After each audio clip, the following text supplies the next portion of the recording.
Naisip mo na ba kung lahat ng itinuro sa'yo tungkol sa pera ay maaaring mali? Paano kung sabihin ko sa'yo na ang perang kinikita mo sa loob ng 12 buwan ay maaaring makuha sa loob lamang ng 30 araw? Parang imposible, hindi ba?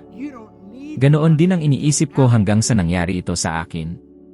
Ako ay lubhang nagkakautang, puno ng obligasyon, at maniwala ka man o hindi, wala akong kahit kaunting pagkakataon o iyon ang iniisip ko noon. Ngunit may isang paraan. Isang paraan na napakalakas na halos walang nakakakilala at ngayon ipapakita ko sa iyo kung bakit ang lahat ng pinaniniwalaan mo tungkol sa kayamanan ay isa lamang malaking kasinungalingan. Ilang beses mo nang narinig ang linyang ito, mag-aral ng mabuti, magtrabaho ng husto, at darating ang pera. Buong buhay ko rin iyon ang narinig ko. Sabihin mo sa akin, gumana ba ito sa iyo? Gumana ba ito sa mga taong kilala mo? Kasi kapag tumingin ako sa paligid, nakikita ko ang mga taong nag-aral ng maraming taon, nagtapos sa kolehiyo, nagsikap sa trabaho ng dekada at kahit ganoon, hindi pa rin nila kayang bayaran ang kanilang mga bayarin ng walang pag-aalala. At kapag may natitirang pera, napakaliit nito na hindi talaga nakakaapekto sa kanilang buhay. Ganoon din ang aking karanasan sa mahabang panahon. Noong ako ay 26 na taong gulang, ako ay lubos na may utang. Kumita ako ng humigit kumulang $4,000 bawat taon at may utang na $6,000. Kahit kunin ko ang bawat sentimo ng aking kinikita, aabutin pa ng 1.5 taon bago ako maging zero. Ngayon, isipin mo, ilan sa mga kilala mo ang nagtatrabaho ng husto at patuloy pa rin na naghihintay sa susunod na sahod? Marahil ikaw yon. Hindi mo ba iniisip na ito ay hindi patas? Ako rin ay ganun ang pakiramdam. Kasi inisip ko na ang solusyon ay magtrabaho ng mas mahirap, magsikap ng higit pa. Ngunit ako ay mali. Lubos na mali. Walang nagturo sa akin na ang pagtatrabaho ng husto ay hindi katumbas ng pagiging mayaman. Sa katunayan, ang sistema mismo ay ginawa upang paniwalaan mo yon. Tinuruan ka ng paaralan na magbasa, magsulat, at bumilang ngunit hindi ka kailanman tinuruan kung paano kumita ng pera. Napansin mo ba yon? Tinuruan ka nilang mag-impok, magtabi, mamuhunan, ngunit hindi gumawa ng kayamanan. Bakit? Dahil ang kaalamang ito ay nakalaan lamang sa ilang tao. At alam mo ang mas masahol pa. Akala ko ang problema ay nasa akin. Na wala akong swerte, kulang ang aking edukasyon, wala akong oportunidad. Ilang beses mo nang naramdaman yon? Ilang beses mo nang tiningnan ang isang taong nagtagumpay sa buhay at iniisip, swerte niya lang. Hindi para sa akin. Ganoon din ang iniisip ko noon. Hanggang sa isang araw, nagbago ang lahat. Nang maunawaan ko na ang unang kasinungalingan na sinasabi sa atin ay ito, ang pagtatrabaho ng husto ay walang garantyang magdudulot ng tagumpay. Dahil kung totoo iyon, ang mga taong pinakamasipag ay sila dapat ang pinakamayaman. Ngayon, tumingin ka sa mundo, sino ang pinakamayaman? Ang mga nagtatrabaho ng 12 oras sa isang trabahong ayaw nila. O ang mga natutong gumawa ng mga sistema, ideya, at negosyo na kumikita kahit sila ay natutulog. Iyan ang punto. Habang ipinagpapalit mo ang oras para sa pera, ikaw ay nakagapos. Dahil ang oras ay limitado. Isang araw ay may 24 na oras para sa lahat. Kaya kahit gaano ka magsikap, palaging may hangganan. At iyon ang dahilan kung bakit karamihan sa mga tao ay hindi umuunlad. Nagtatrabaho, napapagod, tumatanda, at natatapos ang buhay nang hindi nakamit ang tunay na ninanais nila.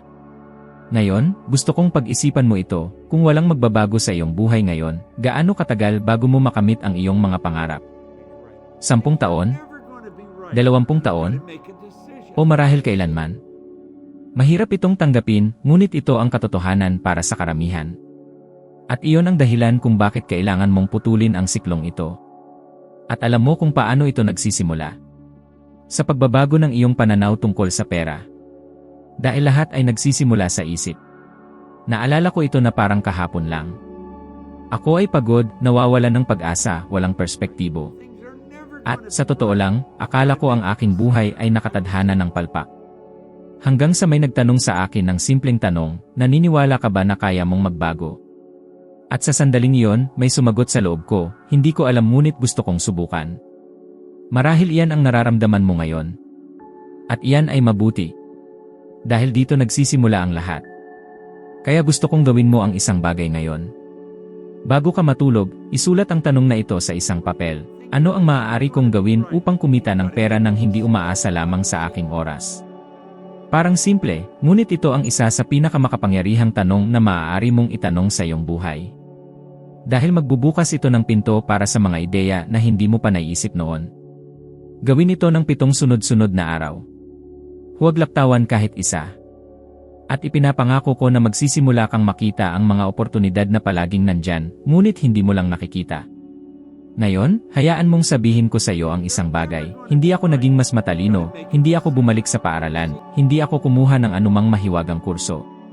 Ang lahat ng ginawa ko ay ang maunawaan kung paano talaga gumagana ang kayamanan at ilapat ito. At ang unang bagay na natutunan ko ay ito, ang pagtatrabaho ng husto ay hindi sapat. Ang pagtatrabaho ng matalino ang nagpapabago ng lahat. Handa ka na ba para dito?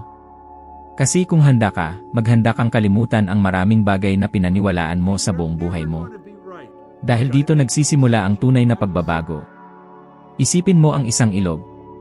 Sa isang banda, ang agos ay nagtutulak sa iyo pataas, patungo sa kayamanan. Sa kabilang banda, hinahatak ka pababa, patungo sa kakulangan. Para sa kahirapan.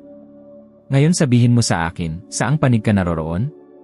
Ang imaheng ito ay nag-iwan ng malalim na tatak sa akin noong una ko itong narinig, dahil eksaktong inilalarawan nito ang buhay ng karamihan sa mga tao. At tinatanong ko, nararamdaman mo ba na ikaw ay inaangat patungo sa iyong mga pangarap, o nakulong ka sa isang agos na nagdadala lamang sa iyo sa mga bayarin, utang, at alalahanin? Mahirap ang katotohanan, ngunit kailangan kong sabihin, karamihan ay nasa maling panig. At alam mo ang mas masahol pa. Hindi pa nila napapansin. Nabubuhay ang mga tao sa autopilot, nagigising, nagtatrabaho, nagbabayad ng mga bayarin, nagrereklamo sa kakulangan ng pera, at inuulit ito araw-araw. Hindi ba kakaiba? Ilang tao ang kilala mo na nabubuhay ng ganito? Marahil ikaw mismo. Napaisip ka na ba kung bakit nangyayari ito? Sasabihin ko sa iyo, nagsisimula lahat sa isip. Tama yon. Hindi sa gobyerno, hindi sa sahod, hindi sa kakulangan ng swerte. Nasa paniniwala mo, sa iniisip mo araw-araw. Alam kong tila napakasimple para maging totoo, ngunit naranasan ko ito. At nang maunawaan ko, nagbago ang lahat. Nang ako ay broke, wala akong nakikitang paraan palabas. Kumita ako ng $4,000 kada taon at may utang na $6,000. Wala akong pinag-aralan, wala akong oportunidad. Ang aking buhay ay tila nakalaan na. At naniwala ako na ganoon na lang ito magpakailanman. Hanggang sa isang araw may nagbigay sa akin ng isang libro at sinabi, kung gagawin mo eksakto ang nakasaad dito, maaari mong makuha ang lahat ng nais mo. Hindi ako naniwala. Ngunit alam mo ang naisip ko. Naniniwala siya. Kung gayon, bakit hindi subukan? At iyon ang ginawa ko. Sinimulan kong baguhin ang paraan ng aking pag-isip. Tumigil akong tingnan ang sarili bilang biktima at sinimulang tingnan ang sarili bilang isang taong may kakayahang pumili. At dito pumapasok ang metapora ng ilog, simpleng lumipat lang ako ng panig. Nasa panig ako na humihila pababa sa akin at nagpasya akong magtutulak patungo sa kabilang panig. At alam mo, hindi iyon swerte. Desisyon na iyon. Ngayon, gusto kong pag-isipan mo, nasaan ka ngayon? Dahil kung nasa maling panig ka, alam mo na ang resulta. Alalahanin, pagkabigo, naipong bayarin, at mga pangarap na nakasabit. At kung wala kang pagbabago, ganito ang magiging takbo ng buong buhay mo. Ito ang pinakamasakit, hindi ang mga suliranin ngayon, kundi ang isipin kung ano ang mangyayari sa loob ng 10 taon kung wala kang pagbabago. Ngunit may isa pang panig. Isang panig kung saan ang agos ay gumagana para sa iyo. Kung saan lumilitaw ang mga ideya, lumalabas ang mga oportunidad, dumadaloy ang pera. Para bang mahika, ngunit hindi ito. Ito ay pag-isip. Dahil ang parehong panig ng ilog ay binubuo ng mga emosyon. Ang positibo ay nagdadala sa iyo pataas, ang negatibo ay nagbabalong sa iyo. Ngayon sabihin mo sa akin, anong mga emosyon ang iyong pinapakain kamakailan? Pag-aalala, takot, duda. O tiwala, pasasalamat, katiyakan. Alam kong maaaring isipin mo, paano ako magtitiwala kung lahat ay mali ang nangyayari? At naiintindihan kita. Ganon din ang iniisip ko noon. Ngunit sasabihin ko sa iyo ang isang lihim, sinimulan kong magbago bago pa man magbago ang mga bagay. Nagsimula akong mag-isip ng kayamanan habang ako ay broke pa. At iyon ang nagbago sa lahat. Kaya narito ang gusto kong gawin mo, sa loob ng susunod na 7 araw, simulan ang araw na iniisip ito, pinipili kong nasa tamang panig ng ilog. Ulitin mo ito sa iyong sarili. Tila katawa-tawa. Hindi. Dahil kapag sinimulan mong ipahayag ang isang bagay, ang isip mo ay magsisimulang humanap ng paraan para gawing totoo iyon. At dito nagsisimula ang lahat. Ngayon, isipin ang pakiramdam na maramdaman na ang agos ay nasa iyong pabor. Isipin na nagigising ka at alam na sa bawat araw, mas malapit ka sa iyong nais. Hindi ito isang malayong pangarap. Ito ay isang desisyon. Ang desisyon na baguhin ang panig ng ilog kung nasaan ka. At nagsisimula ito ngayon. Lahat sa universo ay gumagana ayon sa mga batas, at ang pera ay hindi eksepsyon. Mayroong batas na namamahala kung gaano karami ang iyong kinikita, at karamihan sa mga tao ay hindi pa naririnig ito. Ito ang batas ng kabayaran. Nang matuklasan ko ito, lahat ay nagkaroon ng kahulugan. Dahil hanggang noon, naniwala ako na ang aking kita ay tinutukoy ng aking boss, ng kumpanya kung saan ako nagtatrabaho, ng ekonomiya, o ng aking swerte. Ngunit wala sa mga yon. Sinasabi ng batas ng kabayaran na ang halaga ng perang iyong kikitain ay direktang proporsyonal sa 3 bagay, ang pangangailangan sa ginagawa mo, ang iyong kakayahan sa paggawa nito, at ang kahirapan ng pagpapalit sa iyo. Ngayon, huminto ka sandali at pag-isipan ito, sa alin sa 3 aspetong ito ka nagkukulang. Dahil marahil ang una ay ayos na. Kung mayroon kang trabaho, may pangangailangan sa ginagawa mo. Ngunit hindi iyon sapat. Ang tunay na mahalaga ay ang 2 iba pang salik, ang iyong kakayahan at ang kahirapan ng pagpapalit sa iyo.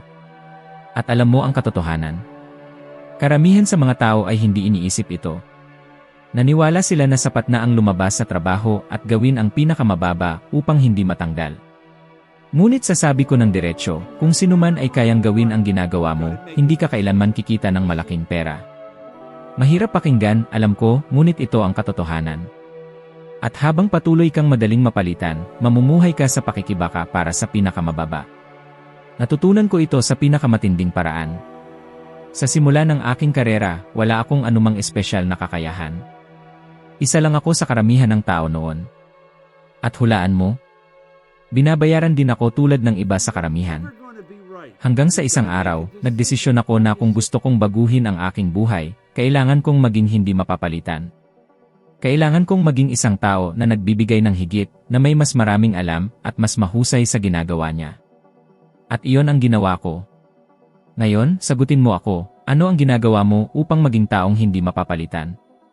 Dahil kung ginagawa mo lamang ang karaniwan, hinuhukay mo ang iyong sariling pagkastagnado.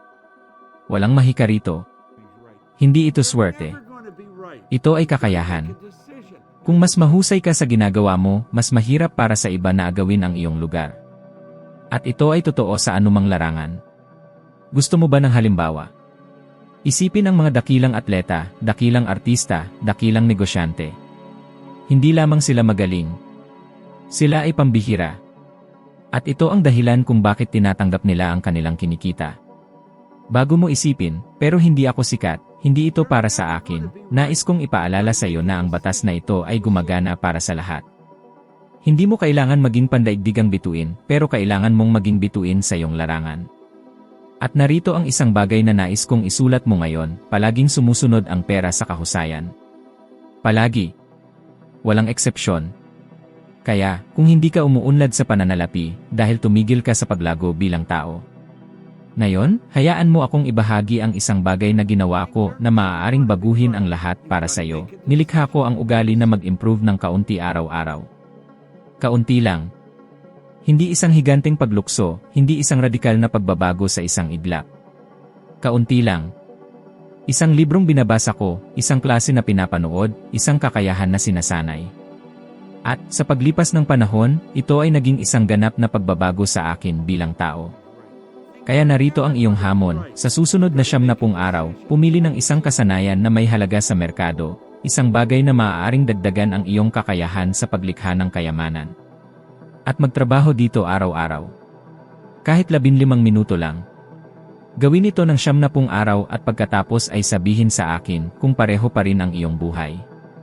Duda ako. Dahil malinaw ang batas ng kabayaran, hindi mo kailangang labanan ang pera.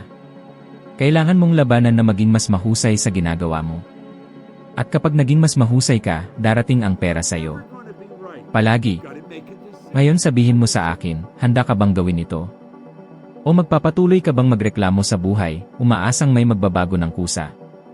Dahil sasabihin ko sa'yo, wala ang magbabago hanggat hindi ka nagbabago. At nagsisimula ito ngayon. Gusto mo bang malaman kung bakit 76% ng mga tao ay hindi nagiging mayaman? Dahil paulit-ulit nilang ginagawa ang parehong pagkakamali araw-araw, ipinagpapalit nila ang oras para sa pera. Ito ang estratehiyang misa uno, at hayaan mong maging malinaw, hindi ito kailanman gumana, hindi gumagana, at hindi kailanman gagana. Bakit? Dahil ang oras ang pinakalimitadong yaman. May 24 na oras ka sa isang araw, ganoon din ako, lahat tayo ay may ganito. Kung ang kita mo ay nakabase lamang sa oras na nagtatrabaho ka, laging may limitasyon na hindi mo kayang lampasan. Matagal kong naniwala sa kasinungalingang ito. Lumipas ang maraming taon na iniisip na ang solusyon ay magtrabaho ng mas mahabang oras, mag-overtime, kumuha ng pangalawang trabaho. At alam mo ang resulta?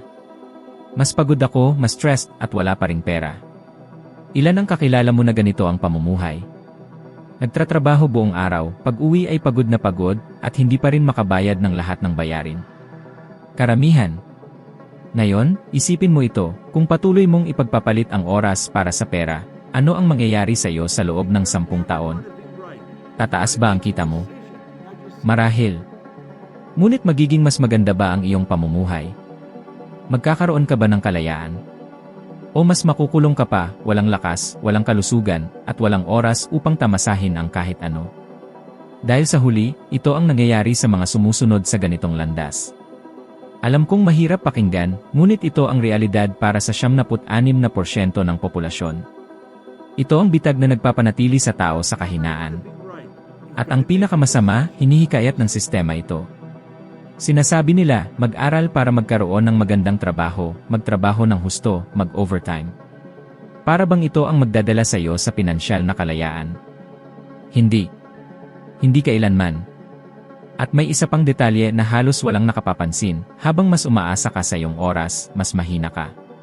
Dahil kung may mangyari, isang karamdaman, pagkawala ng trabaho, anumang hindi inaasahan, mawawala ang iyong kita. Parang nagtatayo ng bahay sa buhangin. Isang malakas na alon at lahat ay babagsak. Kaya kailangan mong maunawaan ito, may 3 estratehiya lamang sa paglikha ng pera. Una ay ang misa uno, ipagpalit ang oras para sa pera. Ito ang estratehiya ng karamihan at pinakamasama sa lahat. Pangalawa ay ang misa 2, mag-invest ng pera upang kumita ng pera. Isang magandang estratehiya, ngunit gumagana lamang sa may kapital, at nangangailangan pa rin ng kaalaman. At ang pangatlo, na tinatawag kong misa 3, ay ang tanging talagang nagdadala sa kalayaan, lumikha ng maraming pinagkukunan ng kita. Ngayon sabihin mo sa akin, alin sa 3 ito ang ginagawa mo? Dahil kung ikaw ay nasa una, oras na upang lumabas dito ngayon. Hindi bukas, hindi sa 1 taon, kundi ngayon. Dahil bawat araw na ikaw ay naipit sa modelong ito. Ipinagbibili mo ang pinakamahalagang bagay na mayroon ka, ang iyong oras, sa isang halaga na hindi kailanman magpapakita ng tunay nitong halaga.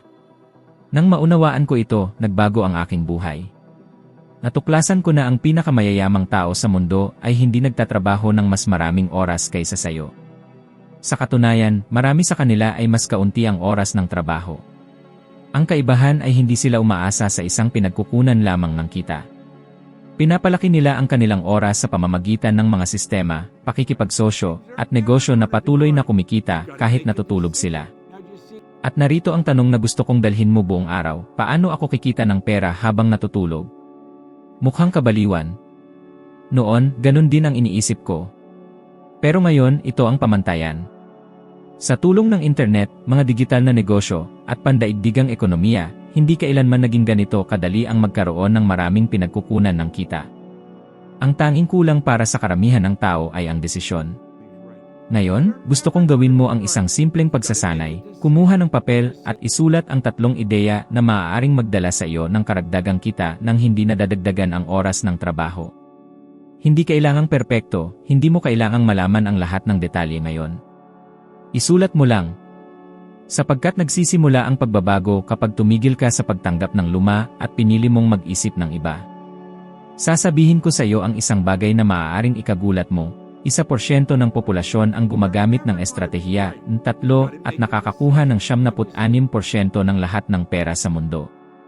Hindi dahil mas matalino sila. Ang ilan sa kanila ay hindi rin. Ito ay dahil naintindihan nila kung paano gumagana ang laro. Hindi nila ibinebenta ang oras.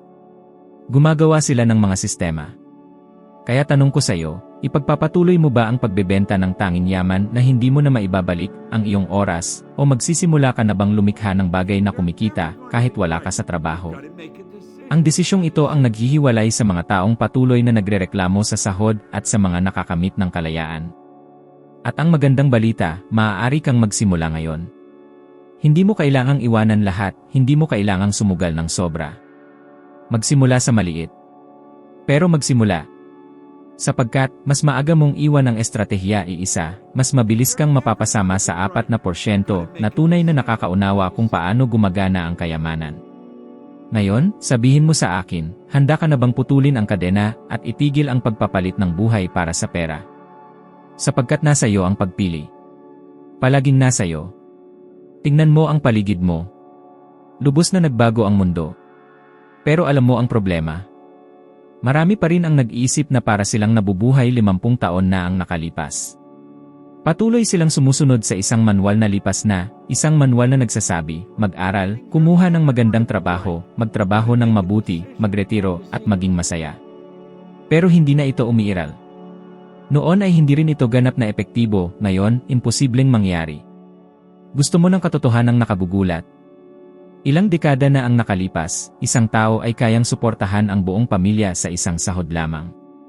Ngayon, ilang pamilya ang kilala mo na kailangan ng 2 tao na nagtatrabaho at kahit ganoon, hirap pa rin sa bayarin. At alam mo ba bakit? Sapagkat naglalaro sila sa isang laro na wala na. Sabi ni Alvin Toffler, isang bagay na hindi ko malilimutan, ang mga analfabeto ng ika-21 siglo ay hindi ang mga hindi marunong bumasa at sumulat, kundi ang mga hindi marunong matuto, mag-unlearn, at matuto muli. At ito ay lubos na totoo. Sapagkat lahat ng natutunan mo tungkol sa pera, karera, at seguridad, wala ng halaga. At kung hindi mo tatanggalin ang mga lumang paniniwala at matutunan ang bagong mga patakaran, mapag-iwanan ka. Ngayon, huminto at mag-isip, ilang bagay na ang nagbago sa nakaraang 20 taon. Naalala mo nung wala pang internet, kapag ang cellphone ay isang luho, kapag walang nag-uusap tungkol sa social media. Ngayon, may mga taong kumikita ng milyon-milyon sa isang bagay na noon ay hindi pa umiiral. Samantala, karamihan ay iniisip pa rin na ang tanging paraan para kumita ay umupo sa likod ng mesa, magtrabaho ng 8 oras sa isang araw, at maghintay ng sahod sa katapusan ng buwan.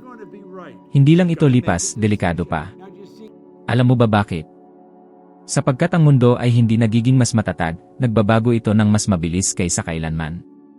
Buong propesyon ang nawawala. Ang mga kumpanya na dating higante isang dekada na ang nakalipas, ngayon ay wala na. At ang iba na biglang lumitaw ay nangingibabaw sa merkado. Gusto mo ng halimbawa? Ang mga kumpanya ng taxi ang namayani sa mga kalye sa loob ng maraming dekada. Pagkatapos dumating ang Uber at binago ang lahat. Ang mga hotel ang pamantayan sa pagtuloy. Pagkatapos ay dumating ang Airbnb. Hindi lang nila binago ang mga industriya, winasak nila ang lumang modelo ng negosyo. Ngayon, ang tanong, ano ang ginagawa mo para makasabay sa pagbabago? Sapagkat, kung patuloy kang naglalaro sa parehong laro na nilaro ng iyong mga magulang, matatalo ka. At hindi dahil hindi ka matalino, kundi dahil hindi mo naintindihan ang bagong patakaran, nagbabago ang mundo at ang hindi magbabago kasama nito ay lulunurin. Alam mo ba ang bagong patakaran? Kakayahang umangkop, patuloy na pagkatuto, at maraming pinagkukunan ng kita. Wala nang kwento ng pag-asa sa isang trabaho lamang habang buhay. Ito ay sentensya ng kawalan ng katiyakan.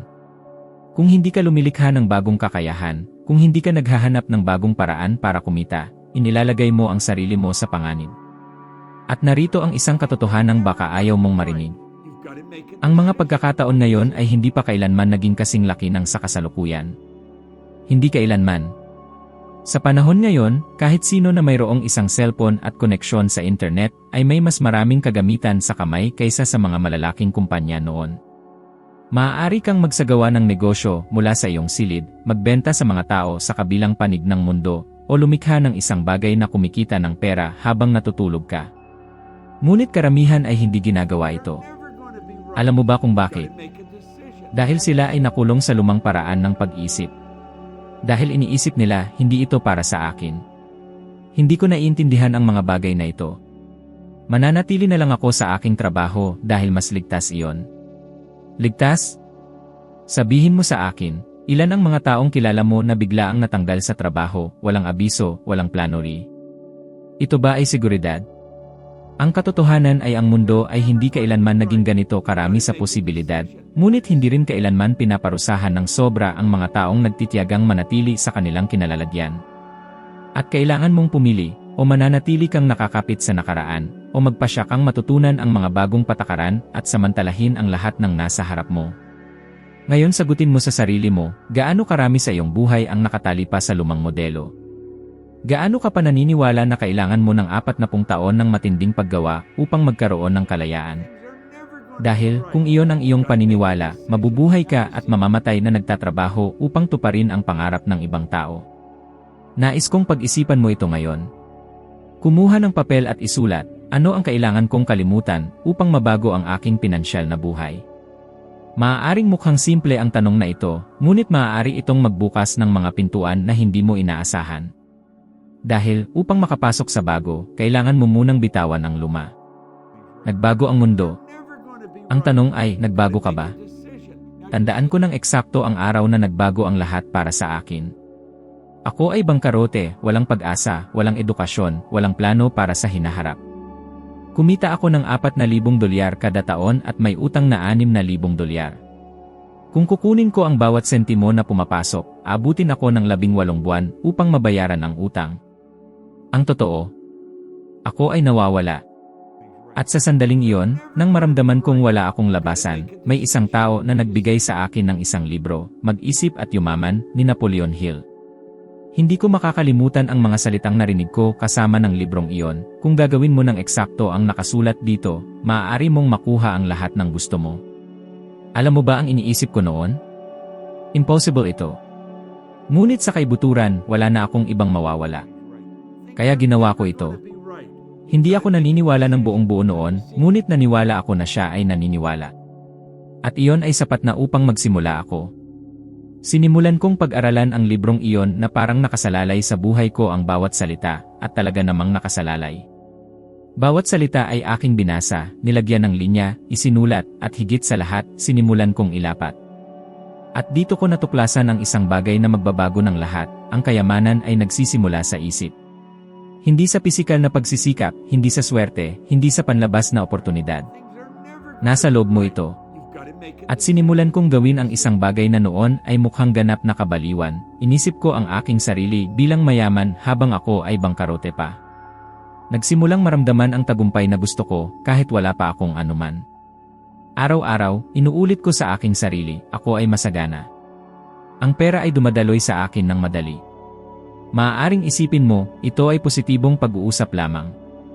Ngunit hayaan mong sabihin ko ang nangyari, nagsimulang magbago ang aking isip. Nagsimulang makita ko ang mga oportunidad kung saan dati ay problema lamang ang nakikita ko. Nagsimulang gumawa ako ng ibang desisyon. At sa loob ng wala pang isang taon, lumabas ako sa kahirapan at kumita ng $15,000 kada buwan.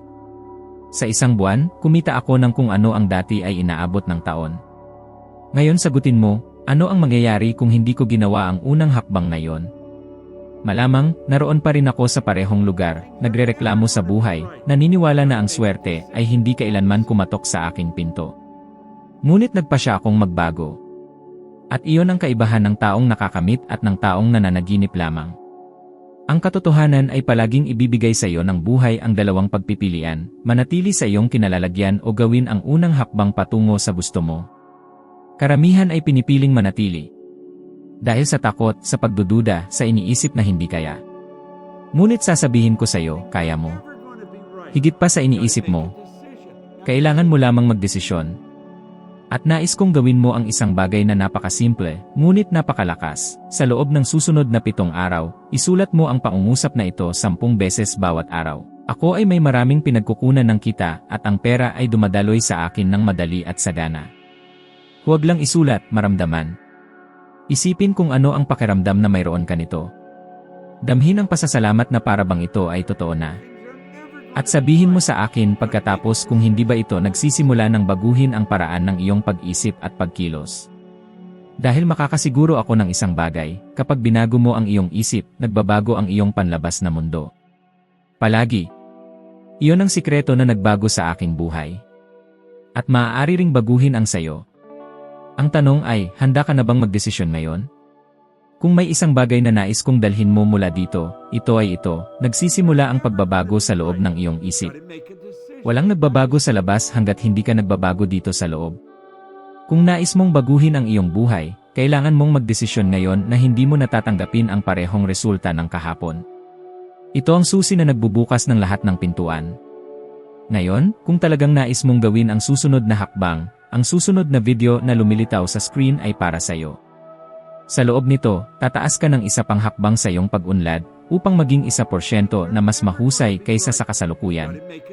Salamat sa pagdalo dito at inaasahan kitang muli sa susunod na video.